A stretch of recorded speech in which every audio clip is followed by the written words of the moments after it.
ഒരുപാട് വർഷങ്ങളായി ഒരു കിരീടം ആഗ്രഹിക്കുന്ന കേരള ബ്ലാസ്റ്റേഴ്സ് ആരാധകർക്ക് വലിയ നിരാശയാണ് നൽകിയതെങ്കിലും ടീമിന്റെ പ്രകടനത്തിൽ നിരാശപ്പെടേണ്ട യാതൊരു കാര്യവുമില്ല.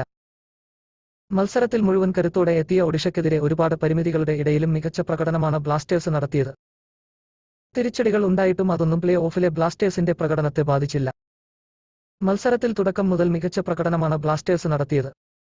മികച്ച അവസരങ്ങൾ ലഭിച്ച അവർക്ക് അത് കൃത്യമായി മുതലാക്കാൻ കഴിഞ്ഞില്ല.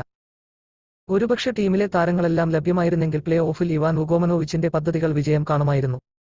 എന്നാൽ സീസണിന്റെ തുടക്കം മുതൽ സംഭവിച്ച തിരിച്ചടികൾ ക്ലബിനെ വലിയ രീതിയിൽ തന്നെ ബാധിച്ചു. എങ്കിലും അതിനെയെല്ലാം മറികടന്ന് ബ്ലാസ്റ്റേഴ്സ് മികച്ച പ്രകടനം നടത്തി. ഈ സീസണിൽ മികച്ച പ്രകടനമാണ് ബ്ലാസ്റ്റേഴ്സ് ആദ്യഘട്ടത്തിൽ പുറത്തെടുത്തത്.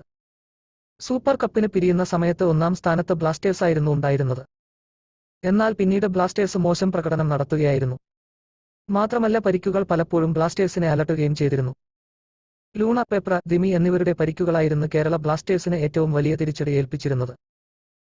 പരിക്കുകൾ കാരണം ഈ സീസണിൽ ഞങ്ങൾക്ക് 4 തവണയാണ് ടീമിനെ റീബിൽഡ് ചെയ്യേണ്ടി വന്നത്. ഞങ്ങൾ ആഗ്രഹിക്കുന്ന ഒരു മൊമെന്റത്തിലേക്ക് എത്തുമ്പോൾ 1-2 പ്രധാനപ്പെട്ട താരങ്ങളെ ഞങ്ങൾക്ക് നഷ്ടമാകും. അതോടെ നമ്മുടെ സ്ട്രാറ്റജിയിൽ മാറ്റം വരുത്തേണ്ടി വരും. ഈ പരിക്കുകൾ കാരണം ക്വാളിറ്റിയിൽ വളരെയധികം മാറ്റങ്ങളുണ്ടായിട്ടുണ്ട്. ഒരു പരിശീലകൻ എന്ന നിലയിൽ ഇത് വളരെ വലിയ വെല്ലുവിളിയായിരുന്നു. പരിക്കിന്റെ പിടിയിലായ ഗ്രീക്ക് താരം ദിമിത്രിയോസ് ഡയമൻകോസ് ഇല്ലാതെയായിരുന്നു Kerala Blasters FC play off eliminator മത്സരത്തിന് ഇറങ്ങിയത്. ദിമിയെ ഈ കളിയിൽ ബ്ലാസ്റ്റേഴ്സ് മിസ് ചെയ്തെന്നും തോൽവിക്ക് ശേഷം ഇവാൻ ഉഗോമനോവിച്ച് ചൂണ്ടിക്കാട്ടിയിരുന്നു. ദിമിക്ക് പുറമെ മധ്യനിരയിലെ സൂപ്പർ താരം ജീക്സൺ സിംഗും ബ്ലാസ്റ്റേഴ്സിന്റെ സ്റ്റാർട്ടിംഗ് 11-ൽ ഇല്ലായിരുന്നു. ഈ പ്രതിസന്ധികൾക്കിടയിലും ടീമിനെ പ്ലേ ഓഫിലെത്തിച്ച പരിശീലകൻ ഇവാൻ വലിയ കയ്യടി അർഹിക്കുന്നുണ്ട്. കഴിഞ്ഞ 3 സീസണുകളിലും ബ്ലാസ്റ്റേഴ്സിനെ പ്ലേ ഓഫിനെ നയിച്ച ഇവാനിൽ അടുത്ത സീസണിലും ക്ലബ്ബ് വിശ്വാസമർപ്പിക്കുമെന്നുറപ്പാണ്.